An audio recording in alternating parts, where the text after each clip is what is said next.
Dalam nama Bapa dan Putra dan Roh Kudus. Amin. Ya Tuhanku, ya Allahku, aku sungguh percaya bahwa Engkau hadir di sini, bahwa Engkau melihatku, bahwa Engkau mendengarkan aku. Aku menyembah Dikau dengan hormat. Aku mohon ampun atas dosa-dosaku dan rahmat untuk menggunakan waktu berdoa ini dengan penuh hasil. Bunda kain tak bernoda, Santo Yusuf, Bapa dan Tuanku, malaikat pelindungku, doakanlah aku. Katanya Santo Paulus di dalam surat pertamanya kepada jemaat di Tesalonika. Tetapi tentang zaman dan masa, saudara-saudara, tidak perlu dituliskan kepadamu. Karena kamu sendiri tahu benar-benar bahwa hari Tuhan datang seperti pencuri pada malam. Dia berbicara tentang akhir zaman yang akan datang seperti pencuri pada malam. Maksudnya tidak mengumumkan waktu dia akan datang, hari dia akan datang. Maka itu datang saja. Sehingga kita harus siap untuk menerimanya. Kalau itu pencuri harus membela diri kan. Tapi kalau itu adalah Tuhan Allah, itu dia harus diterima. Diterima di rumah sendiri. Tetapi tentang zaman dan masa, saudara-saudara, tidak perlu dituliskan kepadamu. Karena kamu sendiri tahu benar-benar bahwa hari Tuhan datang seperti pencuri pada malam. Apabila mereka mengatakan semuanya damai dan aman, maka tiba-tiba mereka ditimpa oleh kebinasaan. Seperti seorang perempuan yang hamil ditimpa oleh sakit bersalin. Seperti itu juga. Ini yang terjadi kepada kita dalam pandemi ini. Karena mungkin kita sudah merasa semuanya damai dan aman. Semuanya damai dan aman, tidak ada masalah apapun. Maka marilah kita menikmati di dalam dunia ini. Tiba-tiba pandeminya datang. Sehingga semua pandangan kita ini berubah. Dan sekarang kita berhati-hati kan. Dan kita sekarang merefleksikan semuanya. Merefleksikan semuanya dan bertanya diri. Ini apa yang kita harus lakukan dalam pandemi seperti ini. Ya, sudah lama kita merenungkannya, semoga sudah ada niatnya dari peristiwa ini. Semuanya damai dan aman, maka tiba-tiba mereka ditimpa oleh kebinasaan. Seperti seorang perempuan yang hamil ditimpa oleh sakit bersalin, tiba-tiba datang, tidak bisa dijadwalkan. Mereka pasti tidak akan luput. Tetapi kamu, katanya Santo Paulus, kepada jemaat Kristen di Tesalonika, tentang akhir zaman. Tetapi kamu, saudara-saudara, kamu tidak hidup di dalam kegelapan. Kamu tidak bingung, maksudnya Santo Paulus. Kamu tidak tahu bahwa ini akan datang. Kamu tahu bahwa itu akan datang. Sehingga hari itu tiba-tiba mendatangi kamu seperti pencuri. Karena kamu semua adalah anak-anak terang dan anak-anak siang. Kita bukanlah orang-orang malam atau orang-orang kegelapan, katanya Santo Paulus. Sebab itu, baiklah jangan kita tidur seperti orang-orang lain, tetapi berjaga-jaga dan sadar.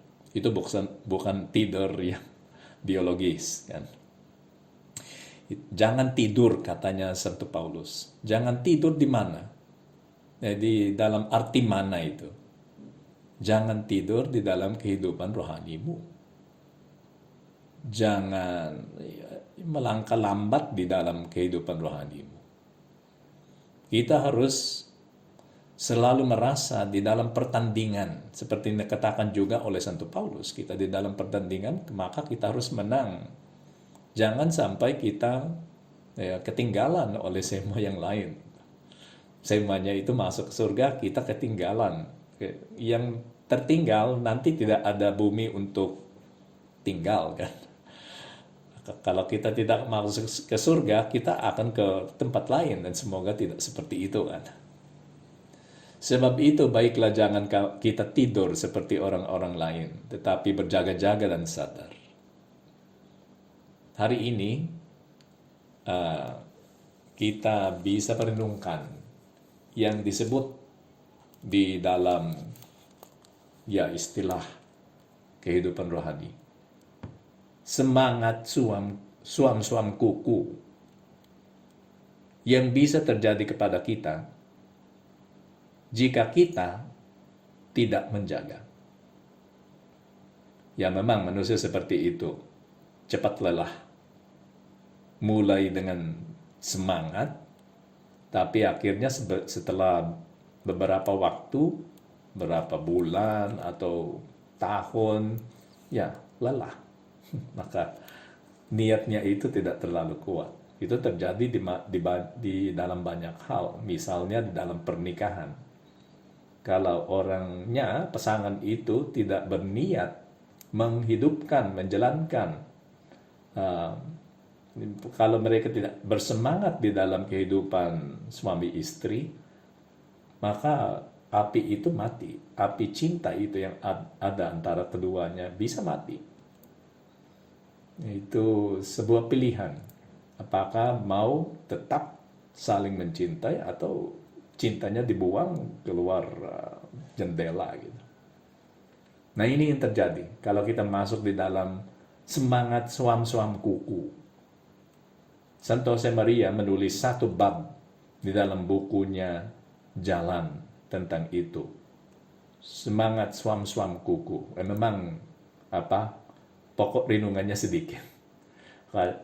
Babnya itu tidak sepanjang yang bab lain itu. Tapi dia melihat bahwa itu satu topik, satu tema yang harus direnungkan. Sehingga harus punya bab sendiri, tidak dimasukkan di dalam bab lain. Semangat suam-suam kuku.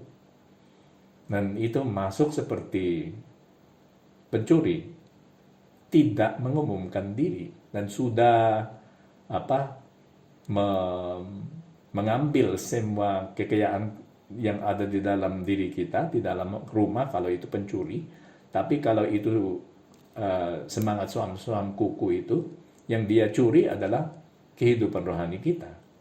Sehingga itu melemah dan cinta akan Allah sedikit demi sedikit hilang. Jangan seperti itu kan, katanya Santo Paulus. Sebab itu, baiklah jangan kita tidur seperti orang-orang lain yang tidak percaya kepada Tuhan. Tetapi berjaga-jagalah dan tetaplah sadar atas kehadirannya Tuhan. Dan tujuan kita terakhir, jangan lupa bahwa kita berjalan di atas bumi ini supaya kita bisa masuk ke surga. Karena kadang seperti yang dikatakan oleh seorang filsuf Jerman itu, si Martin Heidegger, katanya kita bisa hidup secara otentik atau tidak otentik. Yang tidak otentik itu tidak sadar atas relevansinya segala sesuatu yang kita melaksanakan di dalam dunia ini, kan? Dan dia sampai mengatakan bahwa kita harus sadar atas realitasnya kematian. Dan dia memang melihat bahwa kita cenderung menyingkirkan kematian itu. Maksudnya disingkirkan sehingga tidak dipikirkan. Kalau dia muncul, kita menyingkirkannya lagi. Nah sekarang soal kematian itu muncul lagi dengan pandemi ini. Apakah kita sudah memikirkannya dengan baik? Oke. Karena kalau kita memikirkan apa yang akan terjadi kepada kita masa depan ini, maka perilaku kita itu berubah. Dan yang tindakan-tindakan jahat itu yang kita melaksanakan tanpa memperhatikannya, tanpa menyesal. Tiba-tiba kita cepat menyesal atas semua kejahatan itu. Ya, itu gunanya merenungkan semua itu, termasuk kematian. Tapi berhati-hatilah atas masuknya semangat suam-suam kuku, yang dalam Inggris namanya itu adalah lukewarmness. Lukewarmness. Ya, seperti air biasa.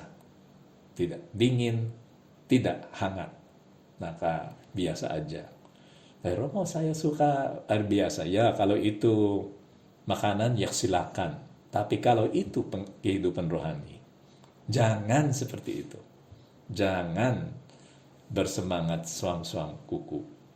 Karena itu yang dikatakan oleh Tuhan, kan? Aku akan memuntahkan yang suam-suam kuku itu. Katanya Santo Josemaria, justru di dalam buku jalan, pokok renungan 325. Lawanlah kelesuhan yang membuatmu malas dan teledor dalam kehidupan rohanimu. Ingatlah bahwa itu dapat menjadi awal dari semangat suam-suam kuku, yaitu bisa mulai dan kita tidak sadar bahwa itu sudah sudah mulai dan sudah masuk di dalam kehidupan rohani kita. Itu seperti orang yang tertidur di salju. Itu yang mereka mengatakan, saya belum pernah tidur di salju. Tapi ada kata mereka, ini bahayanya yang jatuh di bawah salju itu. Tiba-tiba kalau dia tidak bergerak, maka dia merasa ngantuk. Okay? Karena suhu yang rendah itu melambatkan tindakan-tindakannya, dan termasuk yang alir darah itu menjadi lambat. Nah, kalau itu menjadi lambat, maka orangnya ngantuk, akhirnya tidur. Tapi orang yang ketiduran di dalam salju, apa yang terjadi kepadanya? Dia akan mati. Nah, semangat suam-suam kuku itu, kita tidak akan melihatnya tiba-tiba datang, ya, seperti dosa besar, ya. Tiba-tiba kita melaksanakan dosa besar yang kita belum pernah melaksanakan, itu pasti kita akan memperhatikannya. Kita akan melihat, saya melaksanakan ini, saya jatuh di dalam dosa besar. Oke? Kalau kita marah kepada seorang dan kita belum pernah marah, setelah kita marah, kita akan menyesal langsung karena kita sadar atas perubahan itu yang sangat keras, kan? Tapi kalau itu semangat suam-suam kuku, itu seperti yang salju. Suhunya itu sedikit demi sedikit jadi rendah, tapi tidak tiba-tiba, kan? Sedikit demi sedikit. Sehingga satu seketika itu dia sudah di dalam suhu yang terlalu rendah, sehingga dia beku. Sudah itu. Lawanlah, katanya Santo Josemaria, kelesuhan yang membuatmu malas dan teledor dalam kehidupan rohanimu. Ingatlah bahwa itu dapat menjadi awal dari semangat suam-suam kuku. Dan dengan kata-kata kitab suci, Allah akan memuntahkan yang suam-suam kuku itu. Maksudnya dia suka, tidak suka, kan? Seperti makanan. Kalau ada makanan yang seorang tidak suka, itu dimuntahkan. Yang tidak cocok dengan dia dimuntahkan. Tapi menurut ayat itu di dalam kitab suci, di dalam kitab Wahyu sebetulnya yang terakhir, orang yang dalam kehidupan rohaninya bersemangat suam-suam kuku itu dimuntahkan oleh Allah. Dia lebih suka orang yang negatif terus, jelas bahwa dia adalah orang jahat dan mudah dikirim ke tempat sendiri itu. Tapi orang yang mau menunjukkan diri sebagai orang kudus, sebagai orang baik, tapi tidak mau dilihat sebagai orang yang bersemangat. Maka tidak mau dilihat sebagai orang yang bersemangat mencintai Tuhan Yesus Kristus. Orang itu apa ya? Apakah orang ini tuh sungguh-sungguh mencintai Tuhan? Tidak bisa menjadi seperti itu kan. Orangnya menjadi orang yang sangat mencintai Tuhan kalau semangatnya itu suam-suam kuku. Marilah kita merenungkan itu. Memeriksa batin hari ini di dalam doa ini. Apakah kita sudah masuk di dalam semangat yang suam-suam kuku itu? Saya tahu bahwa belum. Kenapa? Karena Anda mendengar renungan ini.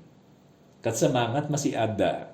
Renungan seperti ini ya susah didengarkan kalau di dalam diri kita tidak ada cinta akan Tuhan. Jadi, syukurlah bahwa walaupun sedikit ada cinta akan Tuhan di dalam diri kita.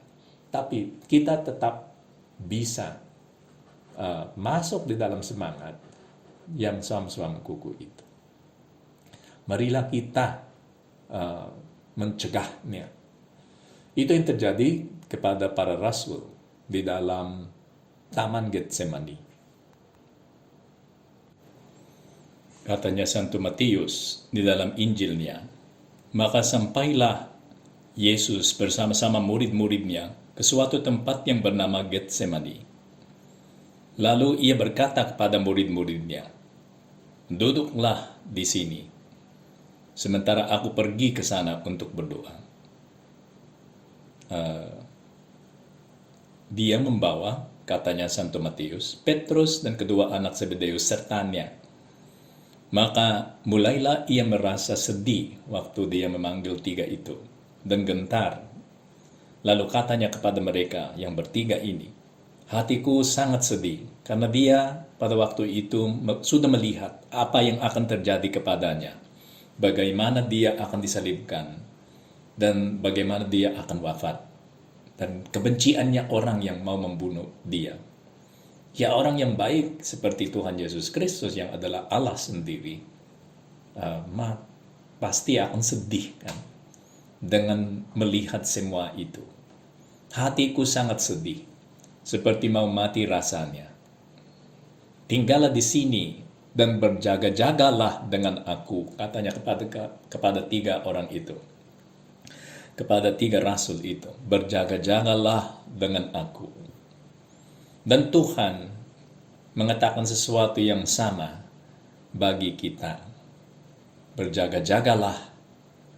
Karena itu disebut juga di dalam beberapa perumpamaan kan, berjaga-jagalah. Dan orang yang berjaga tidak akan masuk di dalam semangat yang suam-suam kuku itu. Maka ia maju sedikit. Tuhan Yesus maju sedikit di dalam Taman Getsemani, lalu sujud dan berdoa, katanya, ya Bapakku, jikalau sekiranya mungkin, biarlah cawan ini lalu daripadaku. Tapi karena ini keinginan yang keluar dari hatinya yang manusiawi itu, karena sebagai manusia dia tidak mau mati. Tapi saat sama, ketulusannya kepada Allah Bapa tetap ada. Maka setelah mengatakan, ya Bapakku, jikalau sekiranya mungkin, biarlah cawan ini lalu daripadaku. Tetapi janganlah seperti yang kuhendaki, melainkan seperti yang engkau kehendaki. Nah, ini yang doa yang benar kan. Banyak kali doa kita itu mau hanya secara eksklusif yang kita kehendaki, bukan kehendaknya Tuhan Allah. Nah, di sini Tuhan Yesus Kristus meminta sesuatu, tapi saat sama dia mengatakan kepada Allah Bapa. Tapi kalau Allah Bapa punya sesuatu rencana yang lain, ya silakan, saya akan ikut serta. Nah, ini dialog bagi kita, karena sebetulnya Tuhan Yesus Kristus sudah tahu semuanya sebagai Allah kan?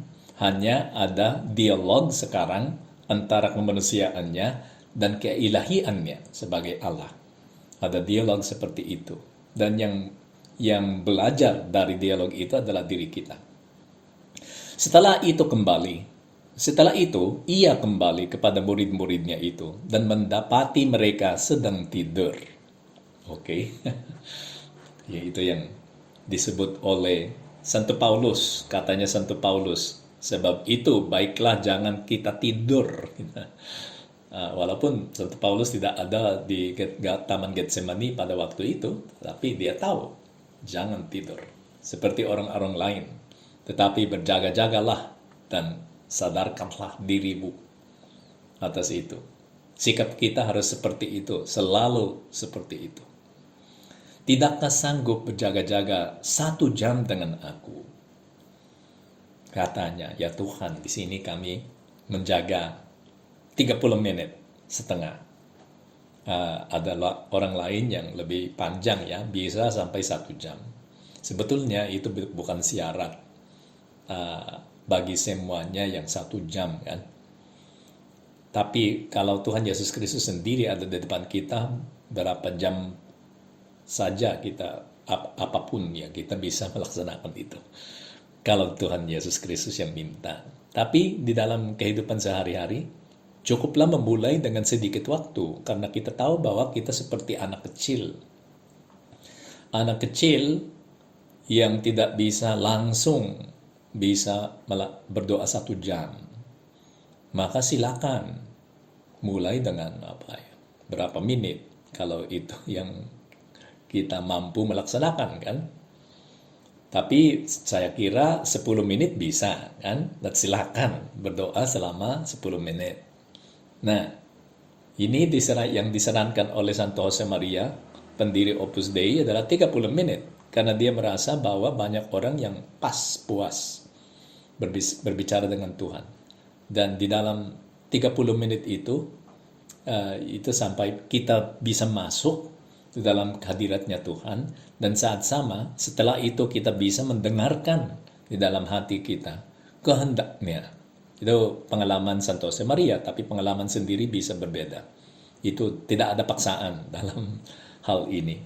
Hanya bagi para rasul itu di dalam Taman Getsemani yang dia minta, hanya di dalam kepada para rasul itu yang ada di dalam Taman Getsemani, dia minta 1 jam berjaga-jaga. Dan sebetulnya dia punya hak untuk meminta lebih banyak. Dia hanya minta 1 jam. Dan para rasul itu tertidur. Maka dia kecewa kan. Berjaga-jagalah dan berdoalah supaya kamu jangan jatuh ke dalam pencobaan. Karena itu hasilnya nanti semangat suam-suam kuku. Orang yang bersemangat suam-suam kuku itu di dalam kehidupan rohaninya cenderung jatuh di dalam dosa. Tapi orang yang berjaga ya bisa mencegah, karena dia melihat pencobaan itu datang. Dan karena dia melihat pencobaan itu datang, dia bisa mencegah. Orang yang tidak melihat datangnya pencobaan, maka tidak bisa mencegahnya. Nah, ini dia masuk aja di dalam pencobaan itu dan menerima apa yang ditawarkan oleh pencobaan itu. Orang yang semangatnya suam-suam kuku seperti itu lemah, tidak bisa berperang, tidak bisa menentang itu pencobaan yang datang. Tidakkah kamu sanggup berjaga-jaga 1 jam dengan aku? Berjaga-jagalah dan berdoalah supaya kamu jangan jatuh ke dalam pencobaan. Ini juga adalah soal melawan dosa. Maka kita harus memeriksa batin sehingga kita bisa membedakan antara dosa berat dan dosa ringan. Oke? Dosa berat dan dosa ringan. Itu ada di dalam Katekismus Gereja Katolik. Perbedaannya antara dosa berat dan dosa ringan adalah ini. Dosa berat itu bisa membunuh, menghilangkan rahmat yang ada di dalam diri kita. Kalau tidak ada rahmat, kita tidak hidup di dalam Yesus Kristus. Nah, itu seperti mati secara spiritual. Okay?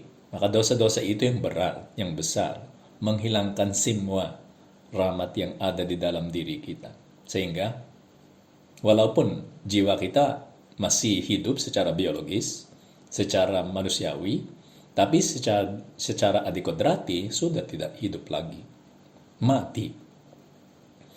Dan jiwa yang mati itu tidak bisa menerima sakramen. Ya. Sebetulnya, jiwa yang di dalam dosa berat, yang melaksanakan dosa berat, tidak bisa menyambut komuni.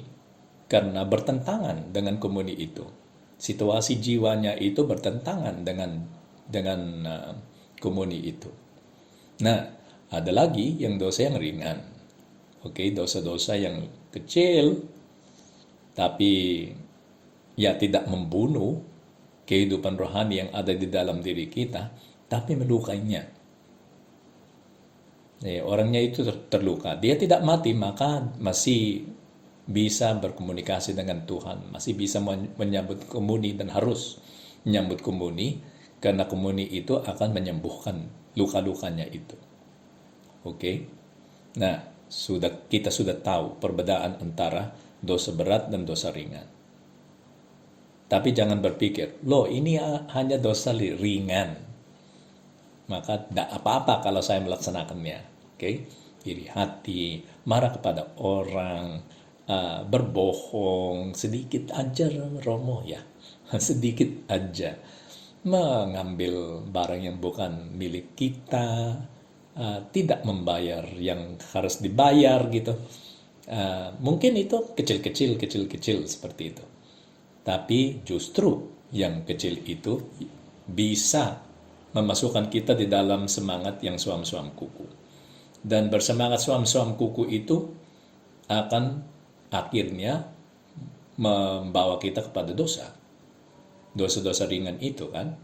Dan dosa-dosa ringan itu memang pada mulainya itu sedikit kecil. Tapi semakin lama semakin banyak dosa-dosa kecilnya itu jadi besar. Banyak. Oke. Hal yang kecil itu walaupun kecil, tapi kalau mereka banyak, bisa memusnahkan kita. Benar? Kecil, tapi banyak, wah bisa. Kalau kita tenggelam di dalam kecil itu, tapi banyak, seperti pasir, kita akan mati, kan? Maka jangan berpikir, kecil-kecil aja. Justru orang yang bersemangat suam-suam kuku itu merasa begitu. Engkau bersemangat suam-suam kuku jika engkau dengan malas dan setengah hati menjalankan hal-hal yang berkaitan dengan Allah. Dan jika engkau dengan sengaja dan licik, katanya Santo Josemaria di dalam bukunya Jalan, nomor 331. Dan jika engkau dengan sengaja dan licik mencari jalan untuk mengurangi kewajibanmu, jika engkau hanya memikirkan dirimu dan kenyamananmu sendiri, jika percakapanmu kosong dan sia-sia, jika engkau tidak membenci dosa ringan, jika engkau bertindak hanya dengan alasan-alasan manusiawi, dengan tidak mengingat Tuhan Allah, marilah kita bersemangat di dalam kehidupan rohani kita. Karena itu tanda orang kudus, tandanya orang yang sungguh mencintai Allah. Dan marilah kita pergi kepada Bunda Maria. Bunda Maria lah yang bisa membantu kita untuk bersemangat di dalam kehidupan rohani. Lihatlah berapa orang yang mencintai Bunda Maria, bersemangat di dalam kehidupan rohaninya. Benar. Akan mereka sungguh mencintai Tuhan Yesus Kristus karena dibantu oleh ibunya yang sungguh mencintai anaknya. Bunda Maria, bantulah kami untuk mencintai Tuhan Yesus Kristus.